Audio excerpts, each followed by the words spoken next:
You know how some carriers give you so little for your older busted phone you just end up living with it?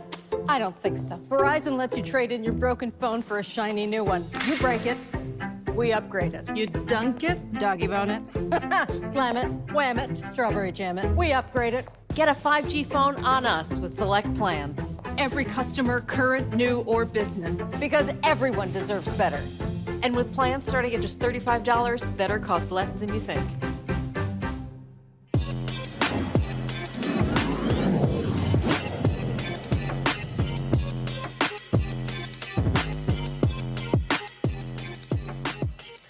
In today's Tech Talk, we are highlighting an app called, get this, HBCU Change, in case you didn't know what time it is over here on the Black Star Network. To explain how this works, joining us is Steve Canal. He joins us from New Orleans, Louisiana. Steve, first things first, I'm a stickler for people's names. Did I get the name right? C-A-N-A-L, Canal, help me out. I'm in New Orleans, baby. It's Canal. Canal. See, that's why I wanted to ask first. I already embarrassed myself with our sister Brianna. I can't do it twice in one show. They ain't never gonna have me back. Steve, tell us a little bit about what you got going on and about how the app works and just what you think that our viewers should know. Absolutely. HBCU Change is here to make a difference for our colleges and universities across the country. First off, it's available on iOS, Apple, and Android. It's easy. It's super easy to leverage. So you download the app, you connect your credit card or your debit card, and then you select the HBCU of your choice.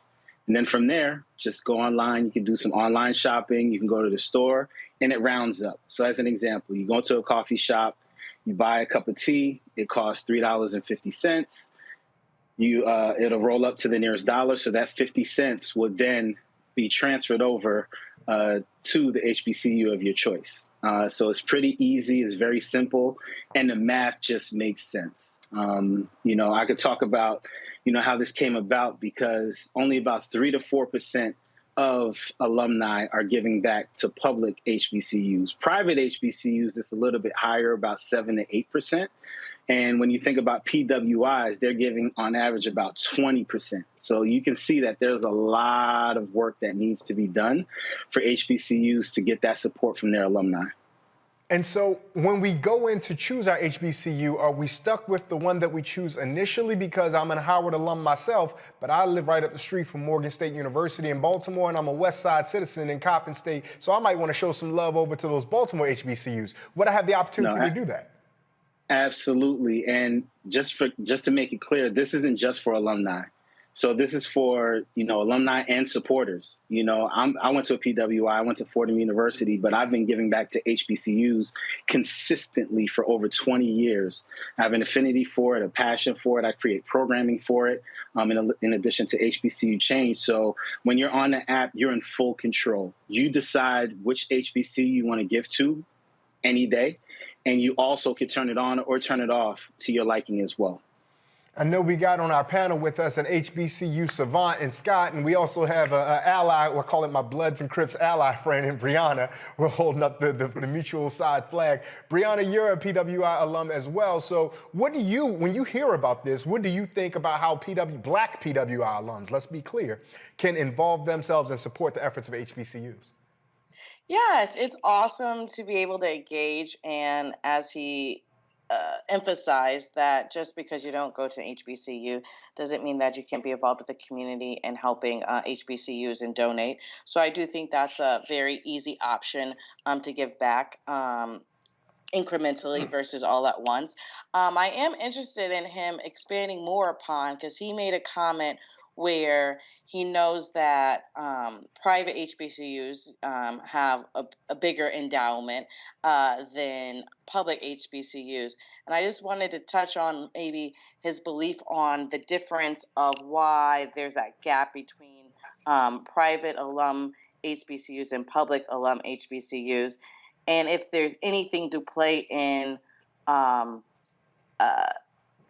the debt that we incur as students after in finding the job, that there's any correlation, he thinks, in not their alums being able to give back. Yeah, Steve, any thoughts on that about some of the disparities? I'll go right ahead. Yeah, absolutely. And just for clarity, when I was saying the 3 to 5%, that's the giving of the students, back to the HBCUs, for the difference between public and private. And to answer your question, absolutely. When you think about, and just to take a step back, the reason why we didn't, and the reason why the data behind it is very interesting, right? One of the main things that stood out when we asked alumni why they didn't give back, number one was they were never asked. And number two was they didn't feel like they can give back enough to support the HBCU. So when you're seeing, big corporations giving $1 million checks, $3 million checks, they don't feel that their $1,000, their $500, or their $100 would make a difference. So we're here to set that straight, to let them know that every dollar counts. As an example, if you go to a database of a university that has about 10,000 alumni, and they average between $54 and $87 a month of giving back, right? That adds up to about $540,000 a month, and that adds up to $6.5 million annually. So your $50 to $80 a month can make a huge difference if collectively the alumni body or supporters are giving back consistently. Yeah, Steve, when you first started rolling off those numbers there, I was thinking about that $1,000 or $500. And I said, "Woo, that sounds a little steep. That sounds a little steep for me, even $1,000 or $500." But the point about the $50 or $80 perhaps a month or things of the sort, that makes a lot of sense. Now, Scott, you serve as the Secretary of the Board of Trustees of Morehouse University, if I'm not mistaken, as we just alluded to in another segment. So you also get a firsthand understanding of the activity or inactivity of alumni donations on this matter. How do you think the HBCU Change app will be able to benefit universities like colleges and universities like Morehouse, and also some of the more public ones, some of the ones that aren't always on the top of everyone's tongue whenever we mention HBCUs? Thank you for making sure you took us off mute this time. Well, my brother, I just want to thank you for HBCU Change app. I think you're absolutely right. I think the numbers for giving back are a little higher because I'm seeked in it as Secretary to the Board of Trustees for Morehouse. But it doesn't matter. They're a little higher compared to predominantly white institutions of higher academic learning. The stats you gave on why they don't give is absolutely correct. But here's another reason why I love this app. Because on top of what you said about that $50 to $100 adds up, there's another reason why this app is so powerful. And that's because when Morehouse or Howard or Harvard, when they have big donors or foundations give them big money or very wealthy people, the first question they ask the president of the school is, what's your alumni giving percentage? And if that alumni giving percentage is high, 20% or more, they're more likely to give. And it'd be open giving versus giving to a building or giving restricted funds, if you will. And so if you give $10 a month, you're adding to the percentage of alumni that give that helps the institution get a larger donation from a foundation or a wealthy individual, even $10, because that contributes to the percentage. We certainly tell our alumni that, and we pound at it, but it doesn't really get through. Here, with this app that you've gotten, it answers all of those questions and helps all of these institutions, HBCUs. And so I thank you for that. Feel free to comment on my observation, but that's a real issue. They can help help the school get bigger donors by just giving $10 or $20. Absolutely. No, you hit it right on the head. And that's one of the reasons why we developed the app as well, is for that engagement, because we know when that percentage goes up, it definitely widens the eyes of corporate America to want to give back, because that's the difference, right? If your own student body isn't giving back, why should I?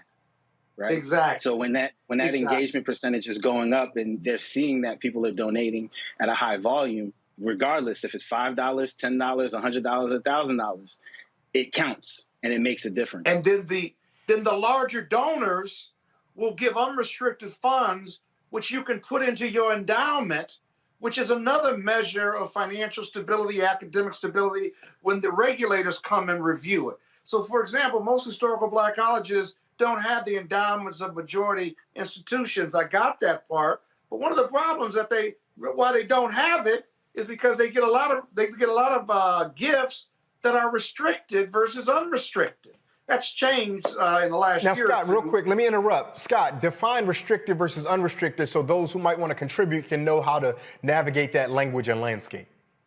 Well, if restricted funds means that a large donor or foundation is giving for a specific reason or purpose, or for building, or for an endowed chair, or I'm going to give because I want to give to the law school, or I want to give to the accounting class. It's restricted. We have it, but we can't use it for operations, administration, or things like that, which HBCUs really, really need.